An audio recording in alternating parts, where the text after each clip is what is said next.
Hi folks, this is the Week 5 lecture for Theories and Methods of History. I'm David Birchall and Alison has asked me to do this week's topic.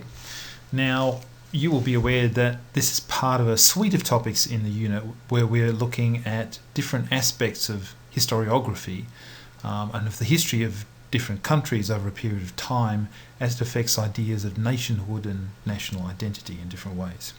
And you've already looked at the experience of Germany in the Second World War and the historiography since then, the apology speech in Australia and the debates around apology and Indigenous relations in the 1980s and 1990s. And I believe Carol Liston spoke to you about the convict legacy and the invisibility of the convict legacy in Australian history.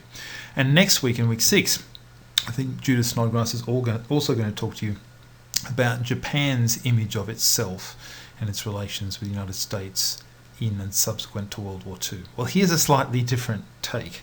Alison asked me to talk instead about the British idea of nationhood as reflected in the views and analysis of a very famous British intellectual and historian of the 18th century, David Hume.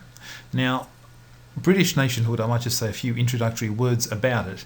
British nationhood is as vexed as many other countries' nationhood. If you've noticed in the newspapers recently, if you've been following them, you will have observed and on television that Scottish nationalism is still a live issue in Britain today, and also that English nationalism is too, but they're both understood quite differently. Scottish nationalism is understood as an assertion of the interests and needs of a subordinate people, if you like, and English nationalism is understood, on the other hand, as a kind of reactionary tendency amongst often poorer English people who resent England's decline in status or dislike the relations of the United Kingdom, or dislike the role that Britain's had to play in Europe since the formation of the European community in the 1970s and afterwards.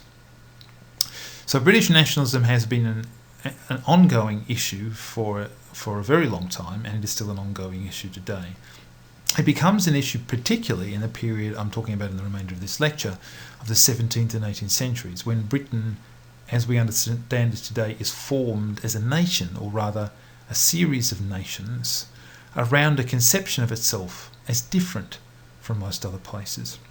If you look around the world today, and particularly the Western world, America famously has a conception of itself as somewhat different from other countries and having a particular heritage and historical and political legacy which sets it apart. Now, there are debates in America as elsewhere about what this means and whether it is indeed meaningful.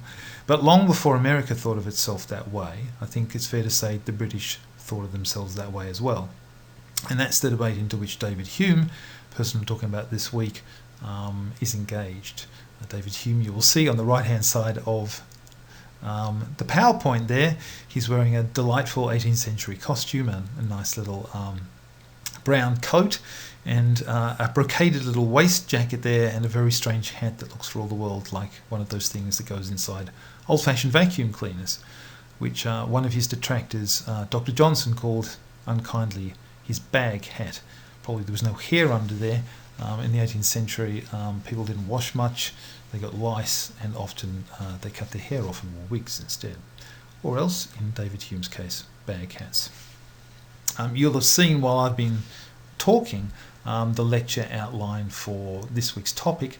It goes beyond what the readings that are in the unit reader, but I hope to provide a good deal of context for that and return towards the end of the lecture towards the themes that are relevant to the readings for this week, but also hopefully fit this topic into the other topics that you've encountered and are about to encounter.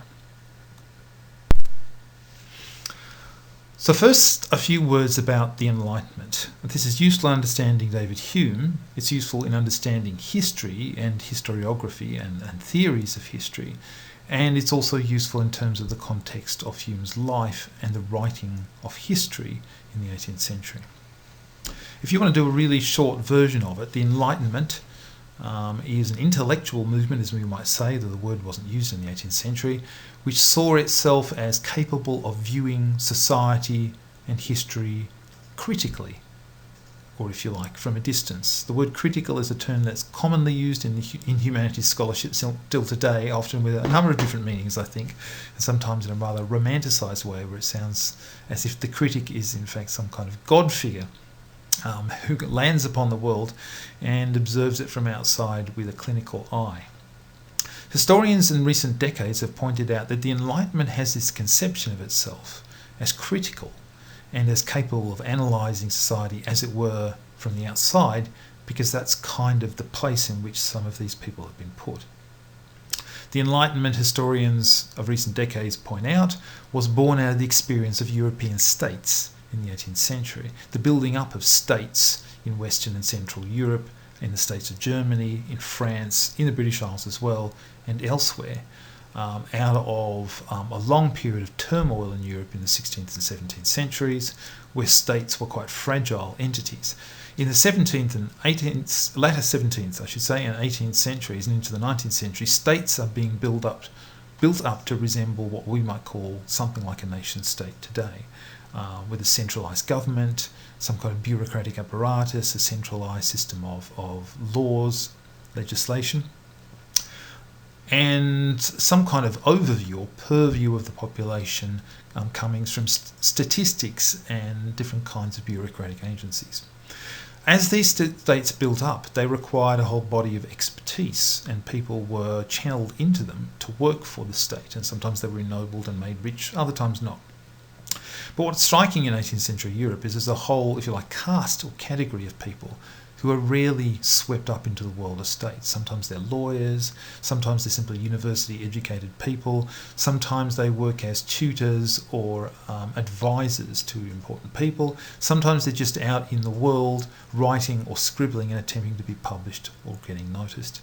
These are the folks who become the body of people we call the Enlightenment.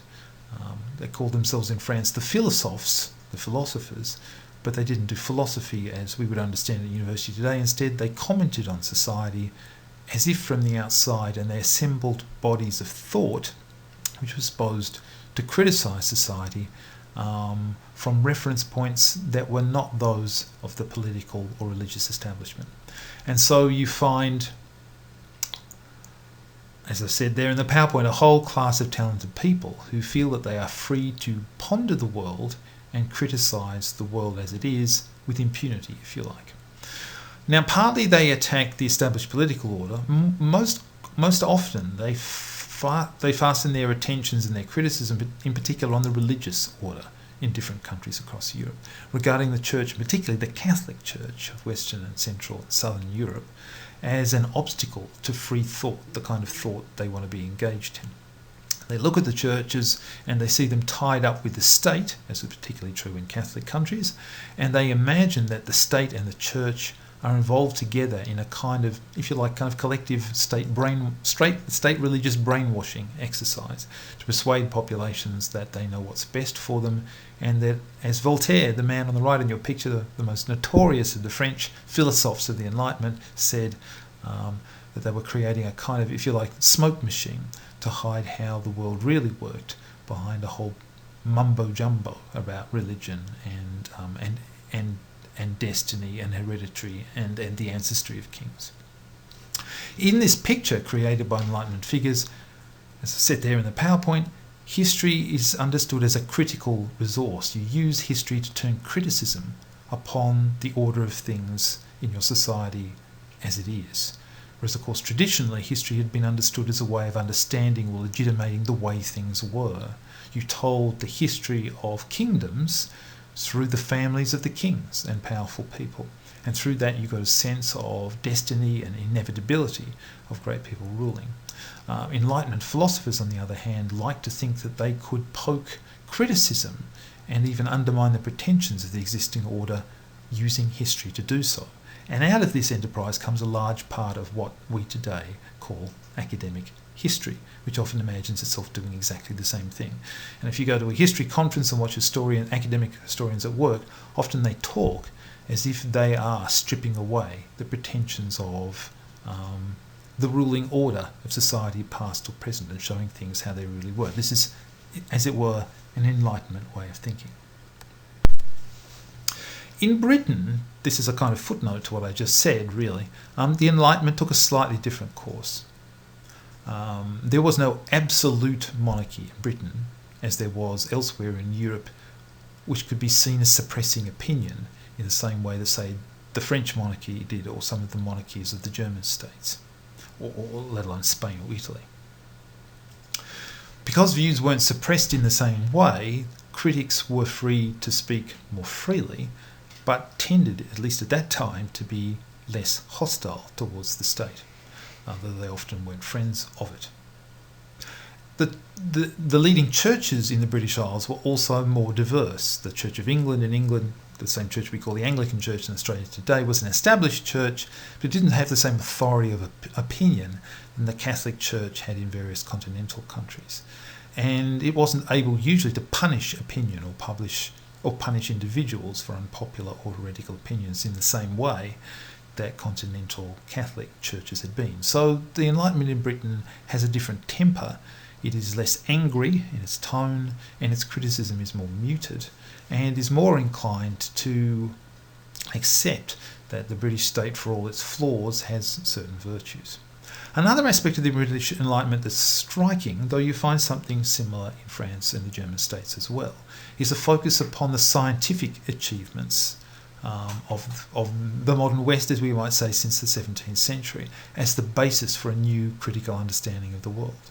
The idea was that modern science, as created by Galileo and then by Isaac Newton in the latter part of the 17th century, provided an independent and objective way of understanding the world that stood outside the existing patterns of authority.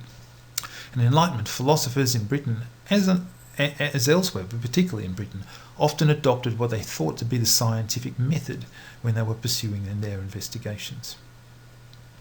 And so you find efforts at being scientific and objective in the history writing of the 18th century that partly comes out of this understanding of science as providing a critical perspective on society and indeed the world. British Enlightenment figures, as I've mentioned there in the PowerPoint as well, were interested in understanding why Britain had become as it had become, and understanding both its strengths and weaknesses. And finally, there was a concern with what we might call, though the term didn't exist in the 18th century, modernity. It was very obvious to any intelligent observer in late 17th and 18th century Britain that Britain was a very fast-changing country, and that indeed Europe and possibly even the world was changing very fast. This is the way we look at the world today in Australia and in the contemporary West, but it was true in the 18th century as well.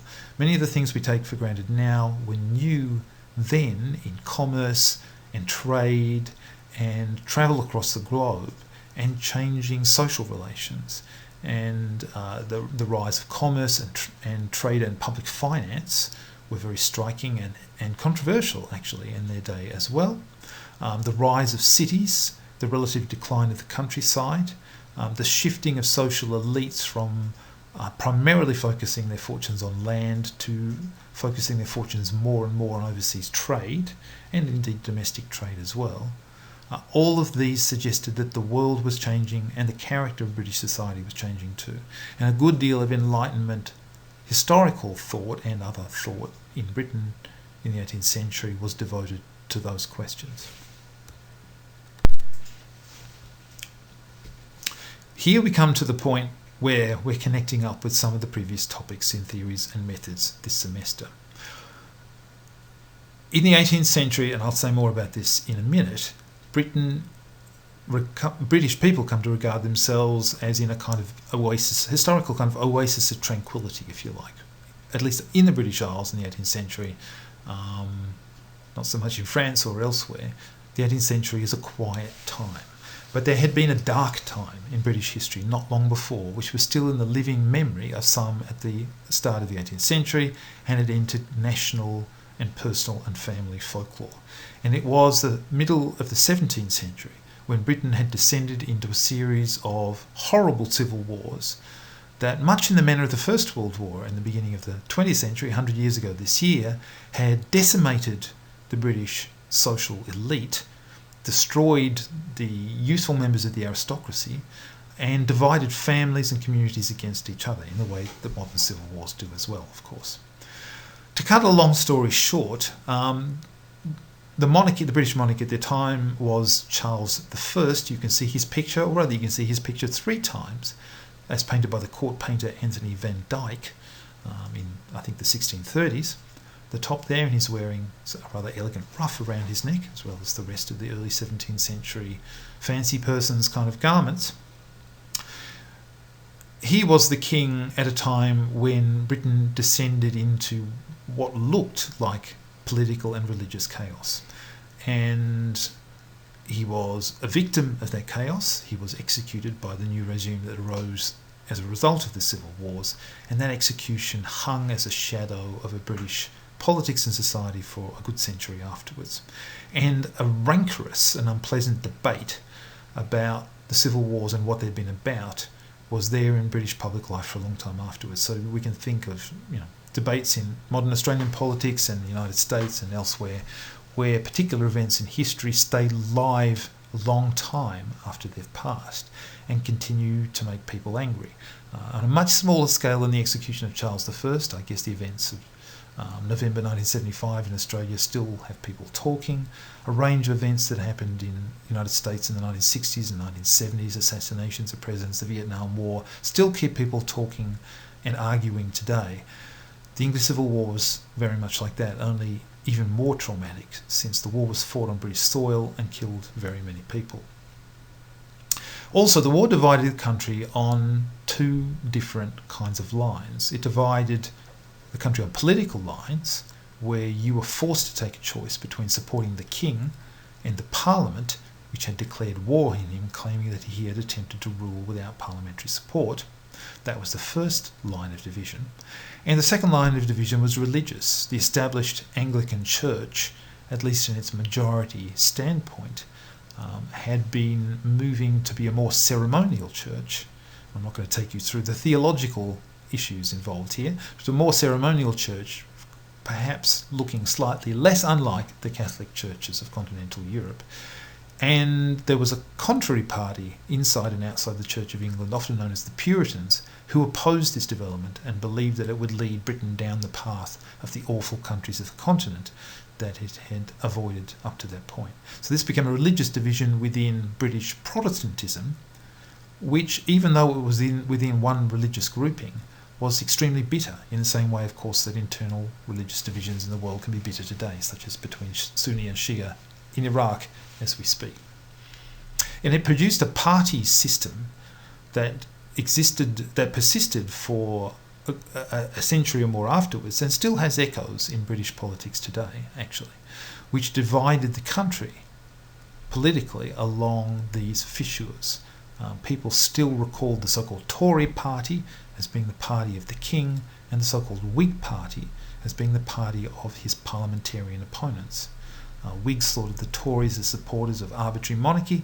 Tories thought of the Whigs as king killers. And these epithets, these unpleasant names, continued for a long time.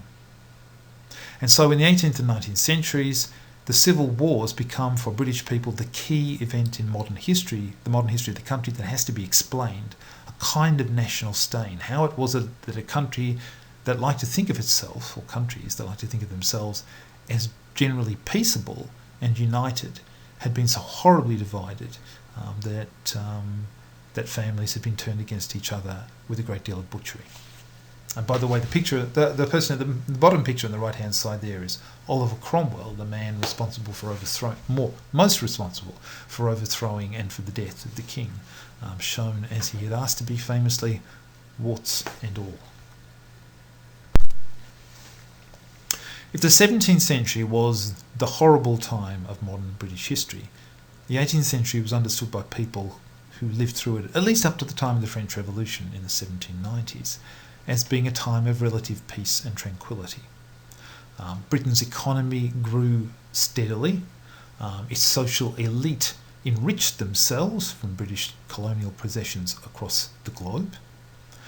And Britain had a new global role that enhanced her authority to greater levels than she had really seen before.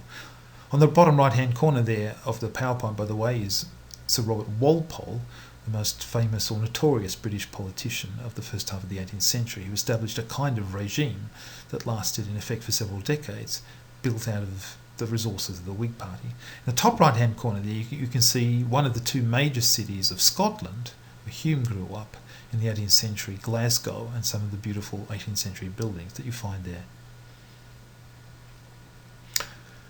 Now, Hume, I mentioned before, is Scottish, and one of the key events of the 18th century in Britain is the creation of something called Britain. In the year 1707, Scotland merges with England. Subsequently, there is a merger of England also with Wales and with Northern Ireland to produce what ultimately becomes called the United Kingdom. But in 1707, the merger of England with Scotland, or Scotland with England, depending on how you want to look at it, is one of the key political and historical events of the century. It was an economic success story, and the Scottish economy boomed as a result of being integrated with the English economy, but it was also very controversial, because the traditional Scottish social elites felt somewhat marginalised in the new system.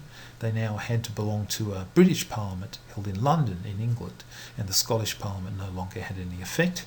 An argument still going on today, as I mentioned earlier, and parts of the Scottish rural poor were dislocated off the farms of the traditional landholders and pushed into big towns to become wage workers.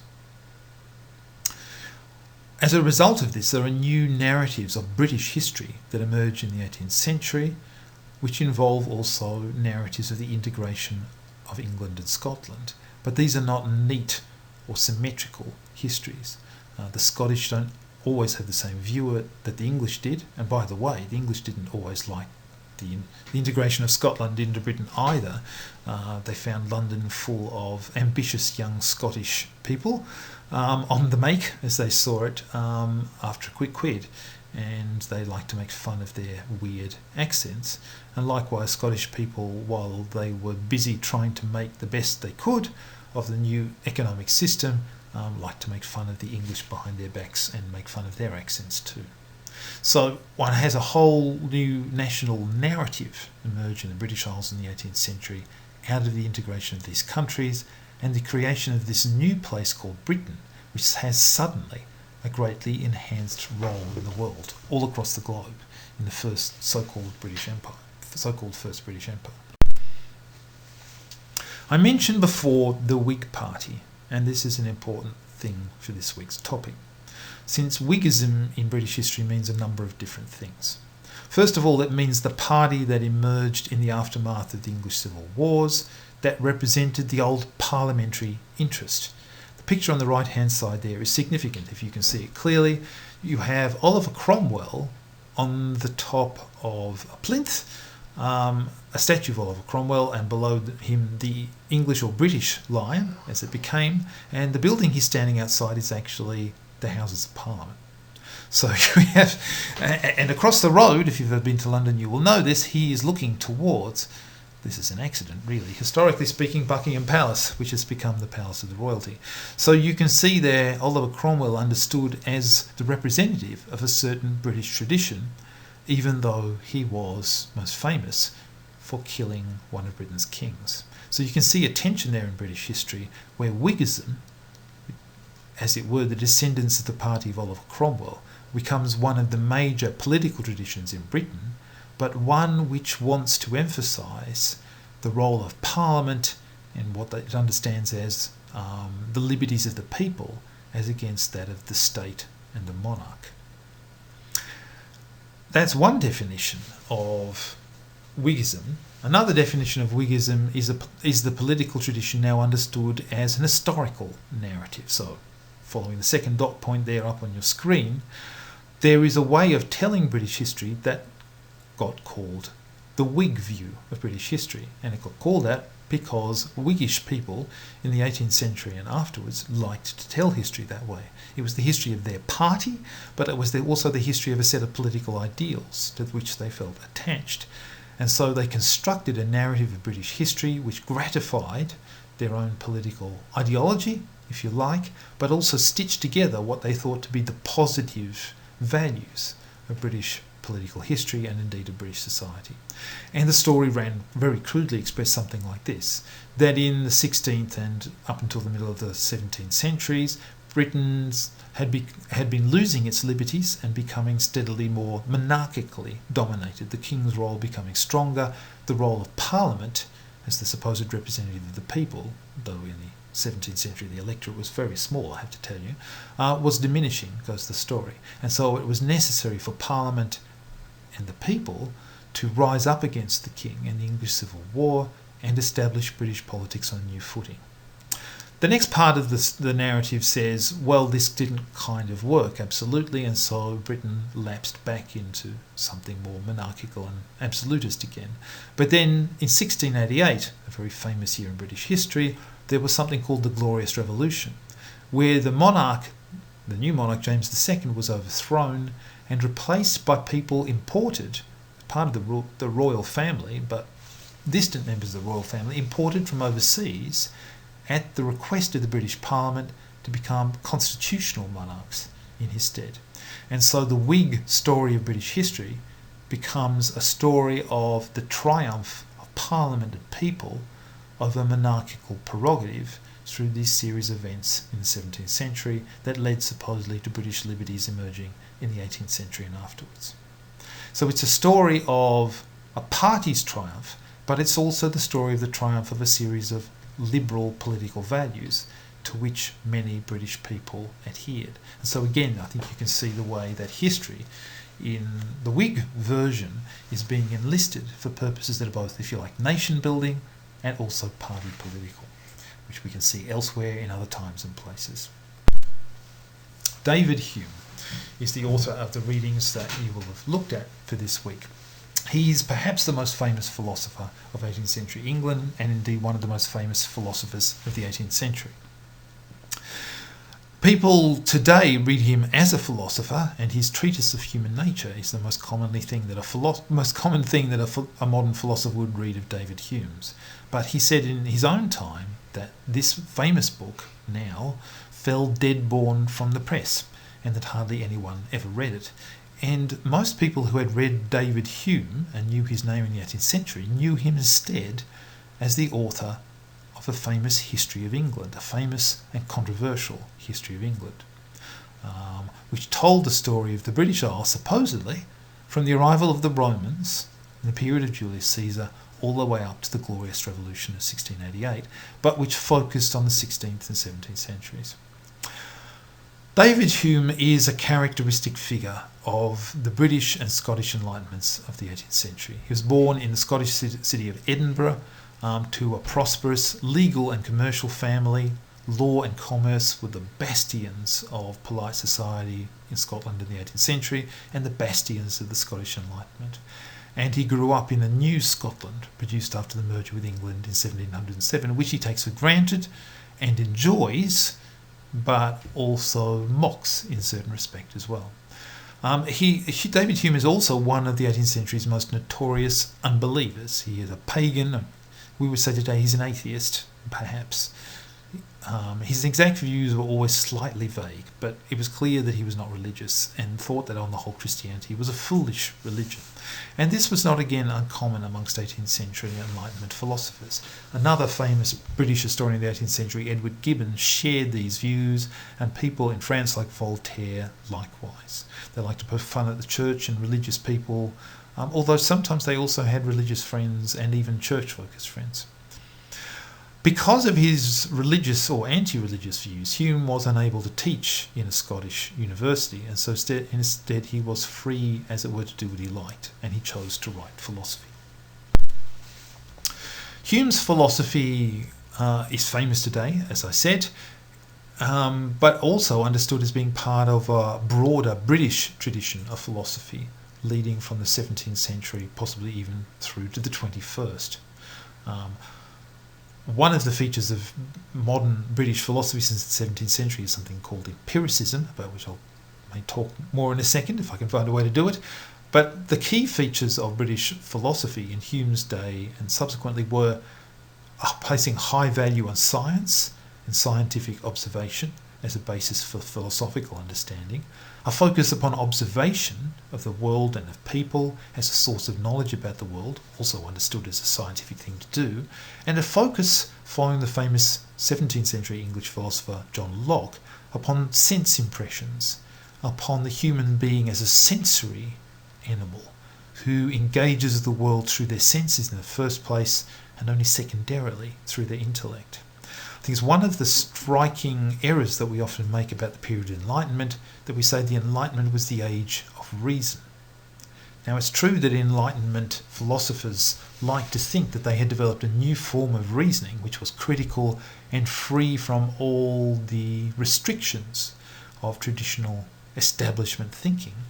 But the Enlightenment was also full of thinking that was not rationalistic and not simply about the intellect. And the Scottish Enlightenment in particular places a great deal of weight upon non-intellectual forms of understanding. And so, for instance, David Hume, following this tradition, believes that our basic moral and philosophical ideas are based on fellow feeling and sympathy and even intuition, rather than just reasoning alone. And you can see this through his philosophical works, through his essays, through his political thought, and even through his historical writing, where he's always inclined to downplay the importance of ideas, except as they rouse people's emotions and lead them to do good or more usually stupid things. Also worth mentioning that this understanding of the human condition, if you like, in human nature, dovetails or meshes well with other 18th century conceptions. The 18th century is very focused upon the idea of interests, that we all pursue what is in our own interest. It's part of the commercial landscape of the 18th century. And this becomes part of Hume's thinking as well, that we are interest-driven individuals who articulate ideologies which often simply serve our interests rather than stating something more fundamental about the world, and that we follow these ideologies, political or religious, out of emotional impulses as much, if not more, than intellectual ones. And so Hume is often described as having a sceptical temper, which is to say that he is not taken, in the first instance, as taking political or religious ideas very seriously, or seeing them as determining factors in life. And you can see that in his history writing as well. And one final point worth thinking about is that Hume begins by writing abstruse philosophy, his famous treatise of human nature, which fell dead-born from the press, but over his life he moves more towards writing popular works, such as the essays pictured on the right-hand side of the screen there, and his famous History of England, both of which were intended to reach mass audiences. Hume's History of England was controversial and successful. If you've been through bookstores in the 21st century, be aware that if you want a history book to sell, it helps for it to be controversial. Hume understood this. He complained about the opprobrium that landed upon him, the attacks upon him from the history that he wrote, but he can hardly have expected anything else. He almost set out to offend people, and he succeeded in offending a great many people. Up until that point, there have been two different ways, really, I think, of writing British history from the 16th century onwards. One of them was the Whig view, which saw it as the triumph of liberty over despotism, and another was a rather sentimental view, for instance about Charles I, particularly from the Earl of Clarendon, his famous History of England, that said that Charles I had been a good man who'd been undone by bad times in which he found himself. Hume has none of either of these ideas, and so he manages rather artfully to offend everyone from every political and religious point of view, no doubt deliberately. But his key concern is to undermine what I'm calling here the Whig narrative of British history, by insisting that this is not how things really were, and that people view this way only because they are captives of, as we might say, of an ideology, of the triumph of British liberalism over its enemies. And so he suggests, amongst other things, that the British Constitution, which so many British people held in such high esteem, was a rather accidental creation, which was not very old, whereas most British people like to think the Constitution was ancient and went back to Magna Carta in the Middle Ages. He insisted that Britain's religious heritage, which so many Britons were proud of, part of the Protestant rebellion against the Catholic Church, Hume insists on the whole British religious traditions in the last 2 centuries had been disastrous and had encouraged political and religious fanaticism, which he insisted had taken over the country at different points. And many people whom other historians are depicted as heroes, he insists upon depicting rather cleverly as villains. And even if he acknowledges that they played a positive role, he says that they did this despite themselves rather than because of themselves. And so, for instance, Oliver Cromwell, who I've mentioned already, he presents as something of a lunatic figure with a rascal element as well, even if some of the consequences of Oliver Cromwell's times were positive. But all of this is not just playful negativity. Hume had a serious point to make as well, which was that ideology is often used by states and individuals to obscure the historical truth. And he also had an absolutely deeply ingrained belief that history was paradoxical, that the things that people intended to produce by their actions were often the last thing that they actually produced, and that people intending to do one thing often ascended in effect in achieving exactly the opposite. It's a doctrine that later became known as the doctrine of perverse consequences and is often attributed to the later 18th century writer, British writer and Irish writer Edmund Burke, but you can see it in David Hume as well. The sense that people act in history to produce certain consequences, often acting for ideological or religious reasons, but actually the effect of their actions is more or less the reverse of what they intended, and therefore history, as it were, in a sense, uses people as much as people use history. Hume's account of the Civil Wars, then, as you might expect, was quite different from that of many of his predecessors. The Whig account, as I said before, described a rapid descent of Britain into divine right monarchical rule. The idea that Charles was sent by God to earth to rule Britain was the picture that was given. And there had been a slide towards foreign Catholicism, as I said, as well as political despotism prior to the Civil Wars, and that the Whig Party, or the Parliamentarian Party, which became the Whig Party, had rescued Britain from this and set it on a path to liberty, religious and political. On this older view, Charles I, on the right-hand side there, only one of him this time, is the villain, both on political and religious grounds. He supposedly was the arbitrary monarch, and at the same time he encouraged the Church of England in its supposed movement towards the Church of Rome. Whereas Oliver Cromwell, bottom right-hand corner there, and his party were taken as being the heroes. That's a satirical portrait of Oliver Cromwell, by the way, by someone, as it were, to his left, which portrays him as having turned himself into a new king. Many people thought that's what Cromwell had done. He was called the Lord Protector. People took him to be a king. Hume inverts this conventional picture and now depicts Cromwell primarily as a force for religious and political chaos. He presents him as, in 18th century speak, an enthusiast, someone whose religious ideas overcome his good sense and dominate his emotional makeup. So you can see that same picture of human nature, where ideology, supposedly rational, mostly leads us into emotionally driven directions. He insists Oliver Cromwell is, in effect, a fanatic, and he keeps using the word fanatic, in fact. So even though he appears to be preaching liberty as against servitude, actually he's a fanatic who's deluded. Charles, on the other hand, is a well-meaning, innocent man who in other circumstances could have been a quite good king, but found himself in the wrong circumstances as such a timid, polite chappie such as himself. And the paradox that comes out of this story, that Hume's contemporaries often found quite shocking, was the claim that British freedoms, the things of which British people were so proud, came out of not a mild-mannered, sensible political liberalism, but rather a kind of religious zealotry, a kind of Protestant fundamentalism and fanaticism that Hume depicted in Oliver Cromwell. And so in effect he's claiming that the political moderation for which Britain was famous in the 18th century, its so-called balanced constitution, with a constitutional monarch, a limited aristocracy, and an assertive parliament and House of Commons, so he's claiming is not really a deliberate construction of British history at all, but an accident produced by the effects of fanaticism. Fanatics cut off British monarchical rule, and accidentally created something else, which was not what they'd wanted at all.